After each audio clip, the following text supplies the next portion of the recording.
Alors bonjour, j'espère que vous allez bien. Aujourd'hui, nous continuons avec nos vidéos sur la chaîne Le Chinois pour tous. Ici, en effet, nous vous proposons les cours de chinois avec des méthodes simples, efficaces que vous pouvez directement appliquer. Si vous vous intéressez à cette langue, si vous voulez un jour venir en Chine pour étudier, pour faire du business, pour des visites et consorts, la langue chinoise va coûte que coûte s'imposer à vous. Et ici, cet espace, je vais dire, est l'un des endroits où vous pouvez en tout cas venir de temps à autre pour apprendre des expressions qui vont vous permettre de communiquer dès les premières minutes que vous allez mettre pied en Chine, ou encore partout où la langue chinoise vous sera importante. Aujourd'hui, je vous apprends comment exprimer le passé en chinois. Mais avant tout, je vous rappelle que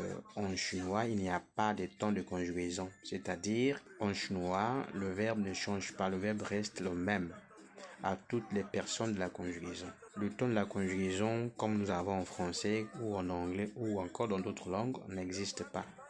On n'a pas le présent de l'indicatif, on n'a pas le futur, on n'a pas l'imparfait, on n'a pas le plus que parfait et consort. Vous allez certainement vous demander comment cela se fait-il et comment on exprime alors le passé en chinois. C'est ce que nous allons voir dans cette vidéo. En chinois, en effet, le passé s'exprime selon le contexte. Oui, selon le contexte. Avec des expressions qui expriment le passé.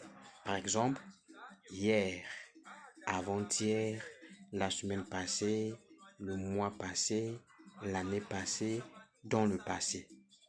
Et le verbe reste le même. Voilà pourquoi, dans cette vidéo, nous allons voir comment on exprime le passé avec toutes ces expressions-là. Prenez votre place, prenez votre cahier, prenez votre stylo et puis écoutez attentivement, posez des questions si vous en avez. Je vous dis toujours que pour apprendre une langue, il faut commencer par les expressions que les natifs utilisent, les expressions que vous pouvez tout de suite appliquer dans vos conversations. Et surtout, il ne faut jamais avoir honte ni peur de faire des erreurs quand on apprend une langue. Et dès que l'occasion se présente à vous, parlez, parlez, parlez, dérangez ceux qui ont un peu plus de niveau que vous. Créez aussi l'environnement qui va vous permettre d'être dans la langue. Écoutez des audios, des podcasts en ligne, suivez des séries télévisées en langue chinoise. Voici donc les expressions qui vont vous permettre d'exprimer le passé en chinois. Le premier mot avec lequel on exprime le passé en chinois, c'est hier. Hier en chinois, c'est 昨天, 昨天, 昨天. Si je veux dire hier, je l'ai vu. En chinois, on va dire 昨天我遇见了他。昨天我遇见了他。昨天我遇见了他。Répétez, répétez, posez des questions si vous en avez. Le deuxième mot que nous allons voir, c'est avant-hier. Avant-hier en chinois, c'est 前天. 前天. 前天. Si je veux dire, j'ai reçu ta lettre ou ton message avant-hier, en chinois, on va dire 我前天收到了您的信。我前天收到了您的信。Répétez, répétez, répétez après moi, posez des questions si vous en avez. Vous pouvez mettre la pause pour bien répéter ce que je suis en train de dire. C'est comme ça que vous allez améliorer votre prononciation. Le mot suivant, c'est la semaine passée. La semaine passée, en chinois, on dit 上个星期。上个星期。上个星期。Si je veux dire la semaine passée, elle n'est pas venue au cours. C'est-à-dire, elle a séché le cours. Comment on va dire ça en chinois? On va dire 她上个星期没有上课。她上个星期没有上课。她上个星期没有上课。Le mot suivant, c'est le mois passé. Comment dire le mois passé en chinois? Le mois passé en chinois, c'est 上个月，上个月，上个月。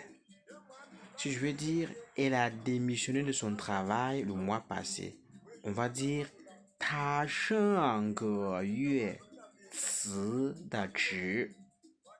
她上个月辞的职。她上个月辞的职。Le mot suivant, c'est l'année passée. Comment on va dire l'année passée en chinois? L'année passée en chinois, c'est 去年。去年。去年。去年。Si je veux dire, mon père est allé en retraite l'année passée. Je veux dire, 我爸爸去年退休的。我爸爸去年退休的。Aller en retraite en chinois, c'est 退休。退休。Voilà, c'est ce que j'avais à partager dans cette vidéo. J'espère que celle-ci, encore une fois de plus, a été utile. J'espère que vous êtes en train d'apprendre beaucoup de choses avec moi à travers cette chaîne. Si c'est le cas, faites-le moi savoir à travers un commentaire, un like. Et si vous avez des amis qui s'intéressent à cette langue aussi, vous pouvez les inviter ici. Parce qu'ici, on apprend des choses qui vont vous aider à avoir un niveau en chinois. Vous savez comme moi qu'aujourd'hui, la langue chinoise est très importante. Même si vous ne venez pas en Chine, la Chine viendra chez vous. D'ici, portez-vous bien. On se dit 再见，再见，再见，再见。